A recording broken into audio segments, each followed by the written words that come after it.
Mia Turner, a bright and curious 8-year-old with an infectious smile, eagerly stepped onto the yellow school bus for her first day in a new neighborhood.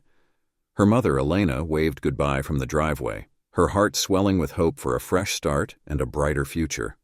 But as the bus doors shut, sealing Mia's cheerful wave from sight, Elena couldn't shake the faint prickle of unease that lingered at the edges of her optimism. The gentle hum of a moving truck faded into the distance, leaving the Turner family standing on the sunlit lawn of their new home. The house was a quaint 2-story with white shutters and a picket fence that bordered a yard big enough for their daughter, Mia, to explore. Elena Turner adjusted her glasses, taking in the scene with cautious optimism. Her husband, Marcus, leaned against the car, arms crossed, watching their 8-year-old daughter twirl in a patch of sunlight. "This is it," Marcus said, his voice tinged with hope. "The fresh start we talked about." Elena smiled faintly, though a knot of unease twisted in her chest. Moving to Meadowbrook was supposed to be the answer, a neighborhood with excellent schools and quiet streets, a place where Mia could thrive. Yet, as she glanced at the neighboring houses with their perfectly manicured lawns and distant stares from their inhabitants, Elena couldn't help but feel like an outsider. Mia ran up to her, her curls bouncing. "Mom, look, can we put a swing on that tree?" she asked, pointing to the large oak in the front yard. Elena chuckled, her daughter's enthusiasm easing some of her tension. "Maybe once we unpack," she replied, ruffling Mia's hair. "First we eat," Marcus announced, holding up a pizza box. The family laughed, retreating indoors to the living room, where a stack of unopened boxes served as their makeshift table. As they settled on the floor with slices of pizza in hand, Marcus raised his slice in a toast. "To new beginnings." "To new beginnings," Elena echoed, bumping her slice against his. Mia giggled, joining the toast with her cheese-laden triangle. The warmth of the moment momentarily pushed aside Elena's worries. They talked and laughed, each sharing their hopes for this new chapter. Marcus spoke of his new job at a law firm downtown, a challenging position he had fought hard to secure. Elena shared her excitement about setting up her home office and diving back into freelance graphic design work. Mia buzzed with curiosity about her new school and the friends she hoped to make. "Do you think the kids will like me?" Mia asked, her voice suddenly small. Marcus leaned forward, his expression softening. "Mia, you're smart, funny, and kind. The kids would be lucky to have you as a friend." "And if anyone says otherwise," Elena added, leaning in with a conspiratorial whisper, "you just tell them your mom's a graphic designer and your dad's a lawyer. That's pretty cool." Mia giggled, her confidence restored. "Thanks, Mom." "Thanks, Dad." The evening wore on as they unpacked essentials, turning the house into a home. As the last rays of sunlight dipped below the horizon, Elena tucked Mia into bed. Her daughter's room was still sparse, boxes stacked in corners, but Mia didn't seem to mind. She clutched her favorite stuffed bear, her eyes bright with anticipation. "Are you nervous about tomorrow?" Elena asked, brushing a curl from Mia's forehead. "A little," Mia admitted, "but also excited. What if I don't know where to sit on the bus?" Elena kissed her daughter's forehead. "You'll figure it out, and if you ever feel unsure, just remember, you're brave and strong. You've got this." Mia grinned, her fears melting away. "I love you, Mom." "I love you too, sweetheart. Sweet dreams." As Elena closed the door, she lingered for a moment, listening to Mia hum herself to sleep, a swell of pride mixed with the lingering ache of worry in her chest. She headed to her bedroom, where Marcus was scrolling through his phone, mapping his route to work for the following morning. "Still worried?" he asked without looking up. Elena sighed, climbing into bed. "A little. This neighborhood, it's nice, but we both know it might not be easy." Marcus set his phone down and took her hand. "We've faced challenges before. This isn't any different. We're doing this for Mia, for her future." Elena nodded, squeezing his hand. "I know. I just want her to feel safe, to feel like she belongs." "She will," Marcus said, his voice steady. "We'll make sure of it." The two lay in silence, the weight of unspoken fears hanging between them. Outside, the quiet hum of Meadowbrook's suburban life seemed idyllic, almost too perfect. But beneath the surface, Elena felt the stirrings of something she couldn't quite name, a tension that she hoped was just her imagination. The next morning dawned crisp and golden. The Turner family stood together at the edge of the driveway waiting for the school bus. Mia clutched her new backpack tightly, her feet shuffling on the pavement. "You've got your lunch?" Elena asked, smoothing Mia's hair for what felt like the 10th time. Mia nodded. "And my pencils, and my notebook, and my lucky eraser." Elena smiled, brushing away a tear that threatened to fall. "You're ready then." The rumble of an engine interrupted them. The yellow school bus appeared around the corner, its paint gleaming in the morning sun. As it pulled to a stop in front of them, the doors creaked open to reveal Mr. Adams. He had a grandfatherly look, with graying hair and a warm smile that didn't quite reach his eyes. "Good morning," he said, his voice gruff but polite. "You must be new to the route." Elena nodded. "This is Mia. She'll be riding with you." Mr. Adams's smile widened, but there was something in his expression, fleeting and inscrutable, that made Elena's stomach twist. "Welcome aboard, Mia," he said. "We'll take good care of you." Mia hesitated, looking back at her parents. Marcus crouched down, giving her an encouraging hug. "You've got this, sweetheart. Be yourself, and everything will be fine." Taking a deep breath, Mia climbed the steps. She paused at the top, turning to wave before disappearing inside. Through the windows, Elena caught glimpses of curious children, some smiling, others whispering. The bus pulled away, leaving a cloud of exhaust and a heaviness in the air. "She'll be fine," Marcus said, squeezing Elena's hand. "She's tougher than we think." Elena nodded, though her heart didn't quite agree. As the bus rounded the corner, she couldn't shake the feeling that they were sending Mia into a world they didn't fully understand. But for now, all she could do was hope. The Turner household settled into its new rhythm. Marcus left early each morning for his long commute downtown, while Elena worked from her home office. She had carefully organized her workspace near a window that overlooked the street, her thoughts often drifting to Mia's school day. Each morning, Elena waved goodbye as Mia climbed onto the bus, her small frame looking even smaller against the towering yellow vehicle. At first, Mia came home brimming with stories about her classmates, the playground, and her new teacher, Miss Carter. But as the weeks went by, the brightness in her stories began to dim, her excitement replaced by vague one-word answers. "How was school today, sweetheart?" Elena asked one afternoon, setting a plate of apple slices and peanut butter on the kitchen table. Mia shrugged, nibbling on a slice. "Fine." "Did anything fun happen?" Elena pressed. "Not really," Mia mumbled, her eyes fixed on her plate. Elena's brow furrowed. "What about the bus ride? Did you sit with anyone today?"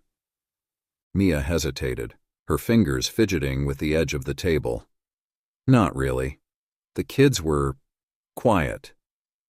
The response sent a ripple of unease through Elena. "Quiet? That's unusual for kids, isn't it?" Mia shrugged again, her movements stiff and guarded. Elena wanted to ask more but decided against it, not wanting to push too hard. Instead, she offered a soft smile. "Well, if you ever want to talk about anything, I'm here." Mia nodded but didn't meet her mother's gaze. A week later, Elena noticed another change. Mia's energy, which usually seemed boundless, had begun to wane. She was quieter, spending more time in her room and less time playing outside. Elena's concern grew as the pieces of her daughter's behavior painted a picture of something unsettling. One evening, as they sat at the dinner table, Elena decided to broach the subject. "Mia," she began gently, "you mentioned the bus being quiet lately. Is something going on?" Marcus looked up from his plate, sensing the tension in Elena's voice. Mia froze, her fork halfway to her mouth. "It's nothing, Mom," she said quickly, her tone defensive. "Mia," Marcus interjected, his voice firm but kind. "We're not upset. We just want to make sure everything's okay." For a moment, Mia looked like she might say something, her lips parting as if to speak. But then she clamped them shut, shaking her head. "I'm fine. Can I be excused?" Elena exchanged a worried glance with Marcus as Mia bolted from the table. That night, as Elena and Marcus got ready for bed, she voiced her concerns. "Something's not right, Marcus. She's not herself." Marcus sighed, sitting on the edge of the bed. "Kids go through phases, Elena. Maybe she's just adjusting. A new school, new friends. It's a lot for an 8-year-old. Elena folded her arms, frustration bubbling beneath her calm exterior. "It's more than that. She's withdrawn, and she won't talk to us. What if something's happening on that bus?" Marcus frowned. "Like what?" Mr. Adams seemed polite enough. "But did he?" Elena challenged. "There was something about him. I don't know. Something off." Marcus shook his head, his voice weary. "Elena, you're overthinking. Let's give it some time." Elena wanted to argue but held her tongue. Marcus's words did little to quell her unease. She lay awake long after he fell asleep, her mind racing with questions she couldn't answer. The next morning, Elena walked Mia to the bus stop as usual. The sun cast long shadows across the pavement, and the cool morning air carried the faint scent of dew. Mia clutched her backpack tightly, her gaze fixed on the ground. When the bus pulled up, Elena's stomach tightened. Mr. Adams greeted them with his usual gruff politeness. "Morning, Mia. Ready for another great day?" Mia nodded silently and climbed aboard, her movements stiff and reluctant. As the bus pulled away, Elena caught a glimpse of her daughter's face through the window, somber and distant. Elena stood on the curb long after the bus disappeared around the corner, her heart heavy with a sense of foreboding. Later that afternoon, as Elena prepared Mia's snack, she tried to shake the persistent knot of worry in her chest. The sound of the bus rumbling down the street pulled her to the window. She watched as Mia climbed down the steps, her head bowed, her movements slow. "How was school?" Elena asked as Mia entered the house. "Okay," Mia replied, her voice barely audible. Elena knelt to meet her daughter's gaze. "Mia, you can tell me if something's wrong. Did something happen today?" Mia hesitated, biting her lip.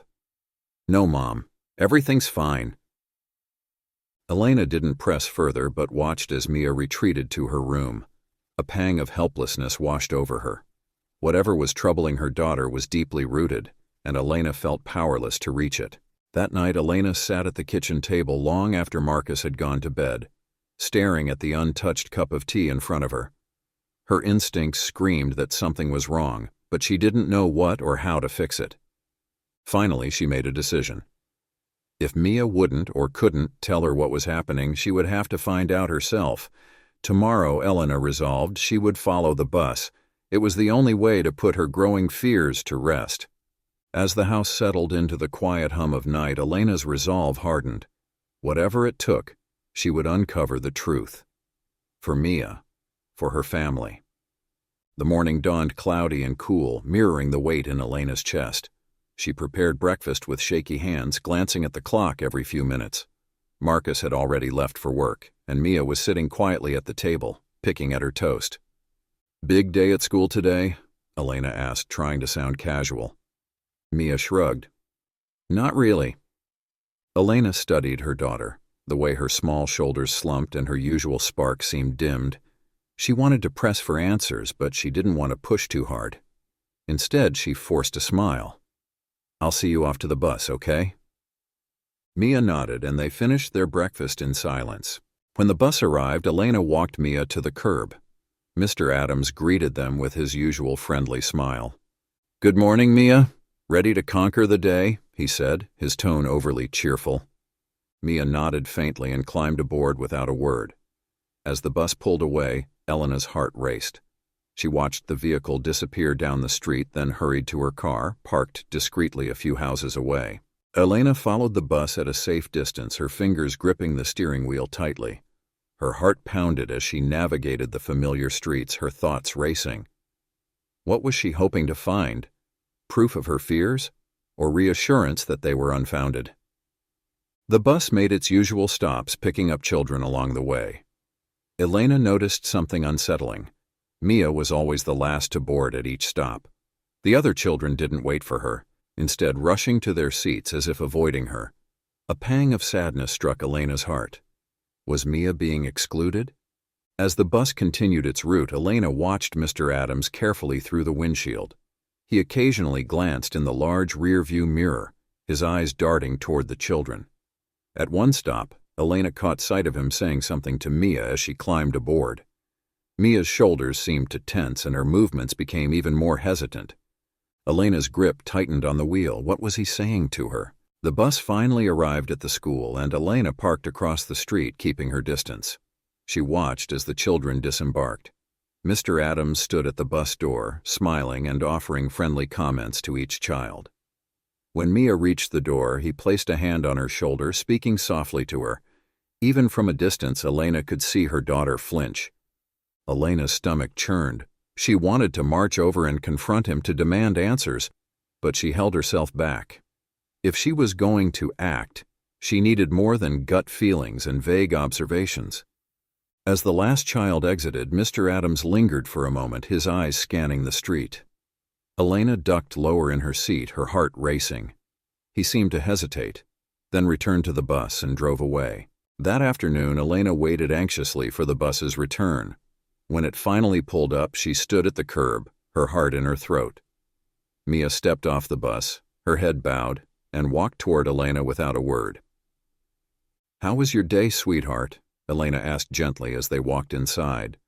"Okay," Mia replied, her voice flat. Elena knelt in front of her daughter, brushing a stray curl from her face. "Mia, I need you to tell me something. Has Mr. Adams said or done anything that makes you uncomfortable?" Mia froze, her eyes wide with fear.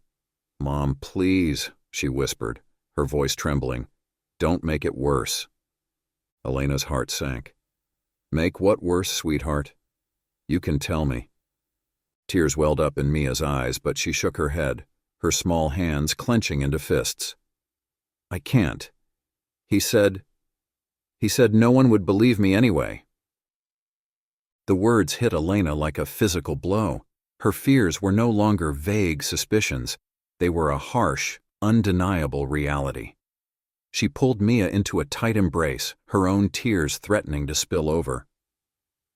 "You listen to me," Elena said, her voice firm but gentle. "Whatever he said to you, it's not true. I believe you. Daddy believes you. And we're going to make sure this stops, okay?" Mia nodded against her mother's shoulder, her small body shaking with silent sobs. That evening, Elena told Marcus everything she had seen and heard. As she spoke, his expression shifted from confusion to anger. "Why didn't you tell me you were following the bus?" he asked, his voice tight with emotion. "I didn't want to worry you unless I was sure," Elena replied, her voice shaking. "But now I am, Marcus. Something is wrong, and we can't ignore it." Marcus ran a hand through his hair, pacing the living room. "We need to report this. To the school. To the police. Someone." Elena nodded. "But we need to be careful. He's been in this community for years and people trust him. We'll need more than Mia's word to convince them." Marcus stopped pacing, his jaw set in determination. "Then we'll get proof, whatever it takes." The next morning, Elena felt a renewed sense of purpose as she watched Mia board the bus. She had a plan now, and she wouldn't stop until she uncovered the truth. But as the bus drove away, she couldn't shake the image of Mia's frightened face or the weight of her whispered words. "He said no one would believe me anyway." Elena's heart ached, but her resolve was stronger than ever. No matter what it took, she would protect her daughter. The next morning dawned gray, the sky heavy with clouds that mirrored the tension in Elena's chest. She stood by the window, watching the bus make its usual stop at the curb. Mia climbed aboard with slow, measured steps. Elena's heart clenched as she caught a glimpse of Mr. Adams offering his usual bright smile, his grandfatherly demeanor masking something far darker. As the bus pulled away, Elena turned to Marcus, who was finishing his coffee at the kitchen table. "We need to act today," she said, her voice steady but firm. Marcus nodded, his jaw set. "I'll call the school and arrange a meeting with the principal. It's time to let them know what's going on." At the school, Principal Harper greeted them with a warm but professional demeanor. A woman in her early 50s with a sharp suit and a sharp mind, she ushered Elena and Marcus into her office and closed the door behind them. "What can I do for you?" Principal Harper asked, her tone neutral but curious. Elena exchanged a glance with Marcus before speaking. "It's about the bus driver, Mr. Adams," she began. "We have concerns, serious concerns, about how he's been treating our daughter." Principal Harper's brow furrowed. "Mr. Adams? He's been with us for over a decade. He's one of our most trusted employees. What kind of concerns are we talking about?" Elena took a deep breath, recounting what Mia had revealed and the behavior she'd observed during her own covert investigation. As she spoke, Principal Harper's expression shifted from confusion to discomfort. "That's quite an accusation," Principal Harper said slowly. "But you understand, without concrete evidence, it's difficult to act on something like this. Do you have anything that could substantiate these claims?" Elena's frustration bubbled to the surface. "Are you saying you don't believe us? My daughter has been traumatized by this man and you want evidence?" Marcus placed a hand on Elena's arm to calm her. "We're not accusing anyone blindly," he said evenly.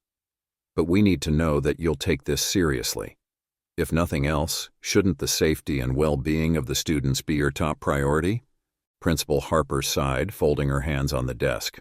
"Of course it is. I'll look into it, but you need to understand how delicate this situation is. Mr. Adams has a sterling reputation in this community." Elena leaned forward, her eyes blazing. "His reputation doesn't mean he's innocent." The tension in the room was palpable as Principal Harper met Elena's gaze. Finally, she nodded. "I'll start by speaking with Mr. Adams directly. In the meantime, I'll make arrangements for a different driver to take over Mia's route temporarily." It wasn't the full resolution Elena wanted, but it was a start. She nodded reluctantly. "Thank you." That evening, Elena sat with Mia on the couch, trying to keep the mood light. They were watching one of Mia's favorite shows, but Elena's mind was elsewhere. Every laugh track, every flash of color on the screen felt distant and unreal. She glanced at her daughter, who was absent-mindedly nibbling on a cookie, her eyes fixed on the TV but her mind clearly far away. "Mia," Elena said gently, placing a hand on her daughter's shoulder, "I need to ask you something important." Mia turned to her, her expression guarded. "What is it?" Elena hesitated, hating that she had to push her daughter to relive the trauma. But she had no choice. "When Mr. Adams says or does those things, are there other kids around? Has anyone else seen or heard what he's done?" Mia's eyes darted away and she shifted uncomfortably. "Sometimes," she admitted, "but most of the time he waits until it's just me." Elena's heart sank. Has anyone else said anything about him? Maybe a friend at school? Mia shook her head. "No one talks about him, but there's this boy, Ethan. He sits near the front. I think he heard something once." Elena's pulse quickened. "Ethan, do you think he'd be willing to talk about it?" Mia hesitated. "Maybe. But what if he's scared too?" Elena squeezed her daughter's hand. "Then we'll make sure he knows he doesn't have to be afraid." The next day, Elena and Marcus waited at the school, hoping to catch Ethan and his parents during pickup. They spotted him almost immediately. A thin, quiet-looking boy with sandy brown hair and glasses. His mother, a tired-looking woman in her 30s, was walking beside him. "Elena, maybe we should wait," Marcus said, sensing his wife's determination. But Elena had already approached them, her heart pounding. "Excuse me," she said, trying to keep her tone light. "Are you Ethan's mom?" The woman nodded, her expression wary. "Yes, can I help you?" "My name is Elena, and this is my husband, Marcus. Our daughter, Mia, rides the same bus as Ethan. We were wondering if we could talk to you about something that's been happening with the bus driver. Ethan's mother frowned. What's going on? Elena glanced at Ethan, whose face had gone pale. We believe Mr. Adams has been behaving inappropriately toward Mia. We're trying to gather more information to make sure this stops. Ethan's mother turned to her son. Ethan, do you know anything about this?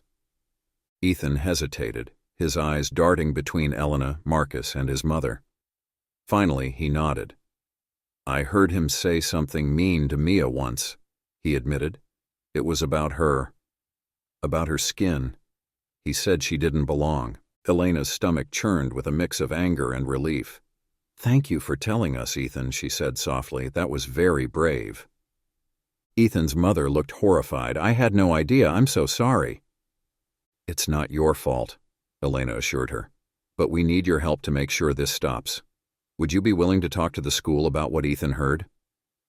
Ethan's mother hesitated, then nodded. Of course, this has to stop. The following morning, Elena and Marcus met with Principal Harper again, this time armed with Ethan's testimony. The principal's demeanor was noticeably more serious.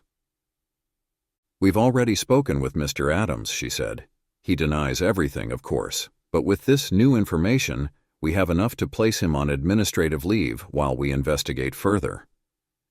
Elena felt a wave of relief. It wasn't over, but it was progress. Thank you, Marcus said, his voice steady. We'll cooperate in any way we can to help with the investigation. As they left the office, Elena took Marcus's hand. For the first time in weeks, she felt like they were making headway. But she knew the fight wasn't over. Mr. Adams had hidden behind his friendly facade for years. Uncovering the full truth would be a battle, but Elena was ready for it. For Mia, she would fight until there was nothing left to uncover. The morning air carried a crispness that matched Elena's resolve. She sat at the kitchen table, a steaming cup of coffee untouched in front of her. Marcus was at the counter, scrolling through his phone, and Mia was in the living room, sketching quietly in her notebook.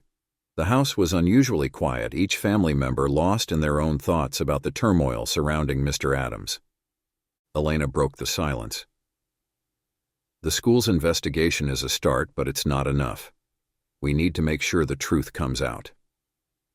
Marcus set down his phone and looked at her. What do you have in mind? Elena took a deep breath. We need to find other families who might have experienced the same thing. If Mr. Adams has been doing this for years, Mia and Ethan can't be the only ones.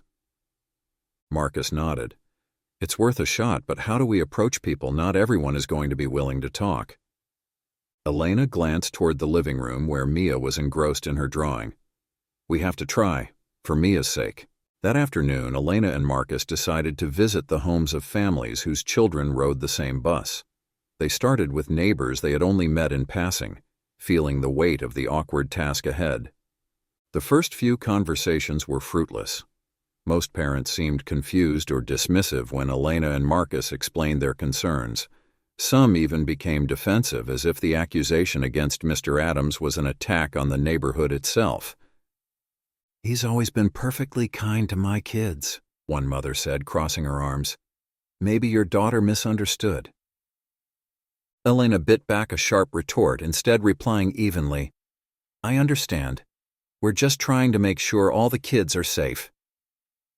As they left yet another indifferent household, Marcus sighed. This is harder than I thought. Elena's jaw tightened. We keep going. Their persistence finally paid off when they reached the house of Mrs. Green, a single mother whose shy son, Jordan, had also been riding Mr. Adams's bus for years. Mrs. Green listened intently as Elena explained their concerns, her brow furrowing deeper with every word. When Elena finished, Mrs. Green looked down at her hands. Jordan hasn't said anything directly, she admitted. But now that you mention it, he's been so withdrawn lately. He used to love school, but now he dreads getting on that bus. Elena leaned forward, her voice gentle but urgent. Do you think he might talk to us about it? Anything he's experienced or noticed could help. Mrs. Green hesitated. He's sensitive. I don't want to push him. But if it will help protect other kids, I'll try. She called Jordan into the room, and Elena's heart broke a little as the boy shuffled in, his eyes downcast and his shoulders hunched. Mrs. Green knelt in front of him, her voice soft. "Jordan, sweetie, these nice people are Mia's parents. You know Mia, right?" Jordan nodded, still not meeting anyone's eyes. "They're worried about something Mr. Adams might have said or done. Have you noticed anything?" For a moment Jordan didn't respond, then in a voice barely above a whisper he said, "He's mean to Mia, and to me." Elena felt a lump rise in her throat. "Jordan, can you tell us what he's done?" Jordan's eyes filled with tears. "He calls us names," he said, his voice trembling. "He said I should be grateful to ride his bus even though I don't belong here." Mrs. Green gasped, pulling Jordan into a tight hug. Elena's hands clenched into fists, rage bubbling beneath the surface, but she forced herself to remain calm for the boy's sake. "Jordan," she said softly, "thank you for telling us. You're very brave." Armed with Jordan's account, Elena and Marcus returned to the school the next morning. They met with Principal Harper again, this time presenting the testimony of 2 more children. The principal's professional facade cracked slightly as she listened, her discomfort evident. "This is deeply troubling," Principal Harper said finally. "I'll be escalating this to the school board immediately. We'll also be notifying law enforcement." Elena and Marcus exchanged a glance, their relief tempered by the knowledge that there was still much work to be done. In the days that followed, the investigation gained momentum. More families came forward, emboldened by the courage of Mia, Ethan, and Jordan. The stories painted a chilling pattern of behavior. Mr. Adams's racist comments, his attempts to isolate children of color, and his subtle but insidious efforts to make them feel unwelcome. The community was thrown into turmoil.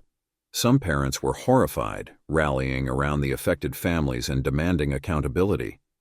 Others remained defensive, unwilling to believe that someone they had trusted for years could harbor such hatred. Elena became a leader in the growing movement for change, organizing meetings and speaking out at school board gatherings. Her determination inspired others, even as she faced backlash from those who saw her as a troublemaker. One evening, as she sat at the dining table surrounded by notes and emails, Marcus placed a hand on her shoulder. "You're doing great," he said. "I know it's hard, but you're making a difference." Elena smiled tiredly. "We're making a difference," she corrected. "I couldn't do this without you." The turning point came when local news outlets picked up the story. Reporters descended on the neighborhood, shining a spotlight on the systemic issues that had allowed Mr. Adams's behavior to go unchecked for so long. The school board announced sweeping changes, including mandatory cultural sensitivity training for staff and the installation of cameras on all buses. For Elena and Marcus, the fight was far from over. But as they watched Mia climb aboard her new bus, a driver they had personally vetted, they felt a glimmer of hope. The road ahead would be long, but they were prepared to walk it together. And for the first time in weeks, Mia waved at them with a genuine smile as the bus pulled away. It was a small victory, but it meant everything. The morning sunlight poured through the window, illuminating Elena's kitchen table, now covered with notes, articles, and a half-empty cup of coffee. Marcus stood at the counter, scrolling through his phone, his expression a mix of exhaustion and resolve. Across the room, Mia sat on the couch, absently drawing in her notebook, her usual enthusiasm dulled by the events of the past weeks. Elena put down her pen and looked at Marcus. "It's not just about Mr. Adams anymore," she said. "This is about changing the way this entire community operates. For Mia, for Jordan, for every child who deserves better." Marcus nodded. "You're right. But it's a big battle, Elena. Do you think people are ready for it?" Elena took a deep breath. They have to be. Later that week, Elena and Marcus attended a packed meeting at the local community center. Word about Mr. Adams's behavior and the systemic problems it represented had spread like wildfire. Dozens of families, teachers, and local officials filled the room, their voices overlapping in a cacophony of frustration and uncertainty. Elena stood at the front of the room, feeling the weight of every eye on her. The microphone trembled slightly in her hand, but she steadied herself, locking eyes with Mia, who sat in the front row next to Marcus. "We all know why we're here," Elena began, her voice strong despite the nervous flutter in her chest. "What happened on that bus was unacceptable. But the truth is, this isn't just about one man. This is about creating a community where every child feels safe and valued." A murmur of agreement rippled through the crowd. Elena continued, "We've heard stories from other families, stories about bullying, exclusion, and a lack of accountability. This isn't just happening on the bus, it's happening in our schools, our playgrounds, even in our homes. And it's going to take all of us to change that." A man near the back raised his hand. "What are you proposing?" he asked. Elena nodded. "We need action. We need policies that protect our kids and hold people accountable. That means cultural sensitivity training for all school staff, cameras on every bus, and a clear system for reporting and addressing discrimination." Another hand shot up, this time from a woman in the front row. "How do we make sure this isn't just talk? How do we actually make these changes?" Elena smiled. "By organizing. By holding our school board, our local leaders, and each other accountable. Tonight we're forming a diversity and inclusion committee to do just that." The room buzzed with energy. People began volunteering to join the committee, offering their skills and resources. Marcus stood up, raising his hand. "We'll also need voices from every corner of this community, teachers, parents, students. This is about all of us." Over the next few weeks, the committee sprang into action. They held workshops, attended school board meetings, and drafted proposals for systemic change.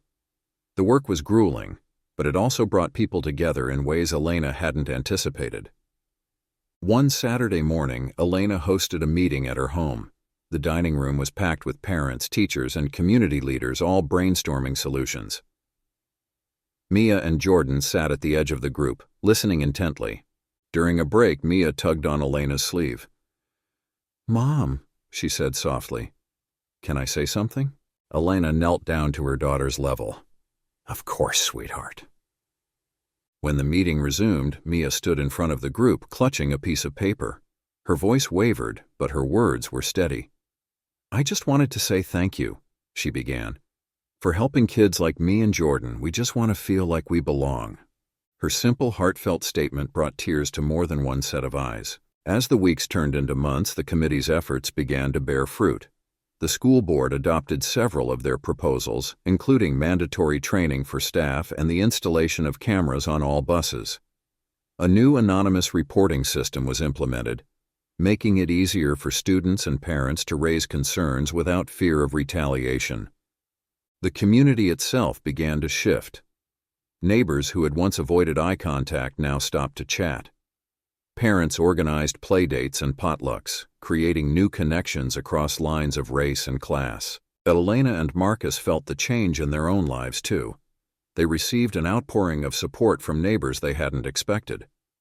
One afternoon, Sarah, the neighbor who had once dismissed Elena's concerns, knocked on their door. "I owe you an apology," Sarah said, her voice trembling. "I was wrong, and I'm so sorry for how I treated you." Elena hesitated for a moment, then extended her hand. "Thank you, Sarah. It means a lot." One crisp autumn morning, Elena stood at the bus stop with Mia, watching as the new bus driver, a warm, kind woman named Mrs. Bennett, greeted each child by name. When it was Mia's turn to board, she turned back to her mother and gave her a big smile. "Thank you, Mom," Mia said. "For everything." As the bus pulled away, Elena felt a swell of pride and hope. The journey wasn't over. There would still be challenges to face and battles to fight. But for the first time, she felt confident that they were on the right path, not just for her family, but for the entire community. The day of the trial arrived with a mix of anticipation and tension. Elena and Marcus stood in the courthouse hallway, holding Mia's small hands as the weight of the moment pressed down on them. Despite the flurry of reporters and murmuring voices around them, the family remained a unified front, their focus on justice for Mia and the hope for change. Mia looked up at her parents, her eyes wide but resolute. "Do I have to talk in there?" she asked, her voice trembling. Elena knelt to her daughter's level and cupped her face gently. "You don't have to do anything you're not ready for, sweetheart. But if you do feel ready, your voice can help make sure this never happens to anyone else." Mia took a deep breath and nodded, her small hand gripping Elena's tightly. The courtroom was a somber space filled with rows of spectators. At the front, Mr. Adams sat with his lawyer, his face a mask of indifference. Elena couldn't help but feel a pang of anger as she thought of the harm he had caused. But she pushed the emotion aside, focusing instead on supporting Mia. The prosecutor presented the case with clarity and determination, outlining Mr. Adams's pattern of behavior and the trauma it had caused. Witnesses were called, including other parents who had experienced similar incidents with their children. Each testimony painted a clearer picture of the systemic neglect and prejudice that had allowed Mr. Adams to remain in his position for so long. Finally, it was Mia's turn. Elena's heart ached as she watched her daughter approach the stand, her steps hesitant but deliberate. Marcus gave her an encouraging nod, and Mia glanced back at her parents before taking her seat. The courtroom fell silent, every eye fixed on the small, brave girl about to speak. The prosecutor's voice was gentle.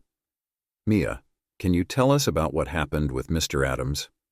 Mia glanced at the judge, then at her parents before taking a deep breath. "Mr. Adams was mean to me," she began, her voice wavering. "He said things that made me feel like I didn't belong. He told me to get off the bus far away from home, and I didn't know how to get back." A ripple of emotion passed through the courtroom. Elena felt tears well up in her eyes as she watched Mia find her strength. "I was scared," Mia continued, her voice growing steadier. "But my mom and dad told me it wasn't my fault, and I want to make sure no other kid has to feel like that." The prosecutor smiled warmly. "Thank you, Mia. You're very brave." As the trial concluded, the jury deliberated for what felt like an eternity. When they returned with a guilty verdict, Elena felt a wave of relief and vindication. Justice had been served, not just for Mia, but for every child Mr. Adams had harmed. The victory was bittersweet, however.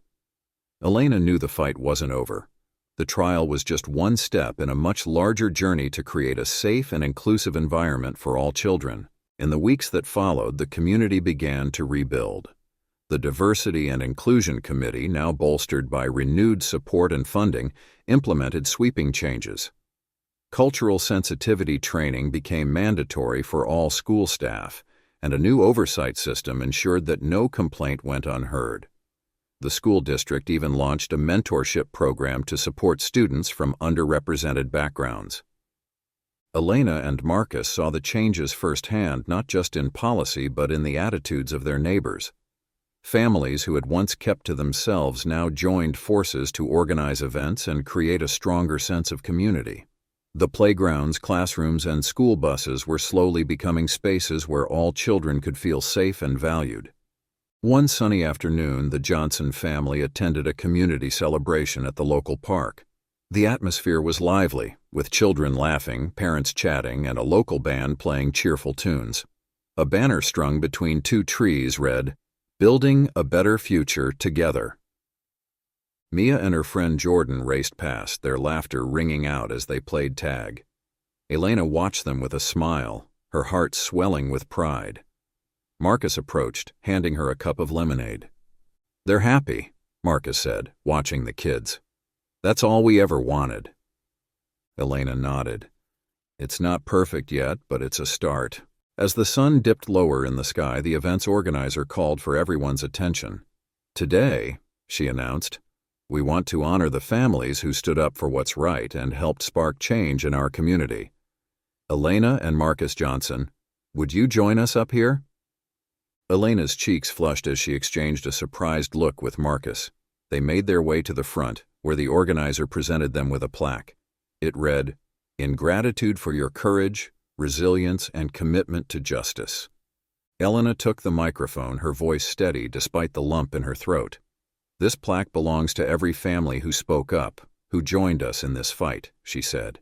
"And it belongs to our children, who remind us every day why this work matters. This is just the beginning, but I know we can keep building a community we're all proud of." As the event wound down and the Johnson family walked home, Mia held her parents' hands, skipping between them. "Mom, do you think I helped make a difference?" she asked. Elena smiled down at her daughter. "You made all the difference, Mia. Your voice helped change everything." Mia beamed, and Marcus added, "You're our hero, kiddo." As they turned the corner onto their street, the golden light of the setting sun bathed their home in warmth. Elena felt a deep sense of peace, knowing that their family's journey had sparked something greater than themselves. They had faced darkness, but together they had found the strength to create a brighter future, not just for Mia, but for everyone in their community. And that, Elena thought, was a legacy worth fighting for. If you believe in the power of stories to inspire change, don't forget to hit that subscribe button. Your support helps bring these important tales to life. Together, we can make a difference, one story at a time. Thank you for watching, and see you in the next video.